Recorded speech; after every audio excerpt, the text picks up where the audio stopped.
आपण high blood pressure पई प्रतिदिन औषध खाई थकी गलनी कि आपनको लागुच कि बीपी केवल औषध द्वारा ही कंट्रोल होई परिबो। आज आमे एही वीडियो रे पांचटी एपरि शक्तिशाली प्राकृतिक उपाय विषय जानिबा जहा केवल बीपी को कमाइबो नाही बरं धीरे धीरे आपनको औषधରୁ मुक्ति ମଧ୍ୟ देई परिबो। प्रथमे आमे जानिबा हाई ब्लड प्रेशर मूल कारण कोन। एही हाई ब्लड प्रेशर हेउची कंप्लीटली लाइफस्टाइल डिजीज। भूल खाद्यपेय एवं जीवनशैली जोगु आम शिरारे कोलेस्ट्रॉल जमी जाए किंबा नड़ी गुड़िक कठिन हो जाए।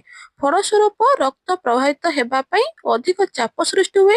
एहाकु ही हाई ब्लड प्रेशर कुहाଯାଏ। एही हाई ब्लड प्रेशर को कंट्रोल करिया पई बेस्ट पांचटी घरोई उपाय विषय आज आम जानिबा। प्रथमे होची कंचा रसुण। एथिरे थिबा आलिसिन नामक उपादान आम रक्त नड़ी को नेचुराली शांत करिथाए। प्रतिदिन सकाळे खाली पेटरे गोटे कोला रसुण चबाई करी खांतु।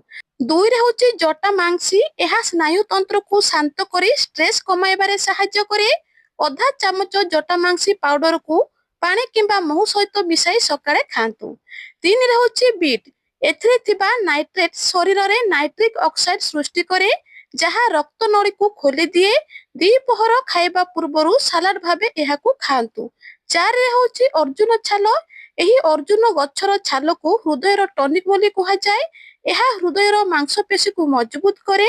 राति रे क्षीर रे आधा चामच अर्जुन छालर गुंड बा पाउडर को पानी रे फुटाई चा भली पियंतु। पांच रे होची सर्पगंधा। एहा आयुर्वेदर एक प्रभावशाली औषध। डाक्तरଙ୍କ परामर्श रे औषध खाइबा परे एही सर्पगंधा खांतु।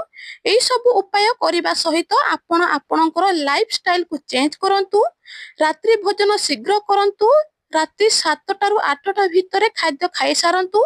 आ नियमित चलंतु। प्रतिदिन अति कम रे 15 रु 20 मिनिट चलेबा अभ्यास करंतु जहा द्वारा शरीर रे ब्लड सर्कुलेशन ठीक रे होई थाए।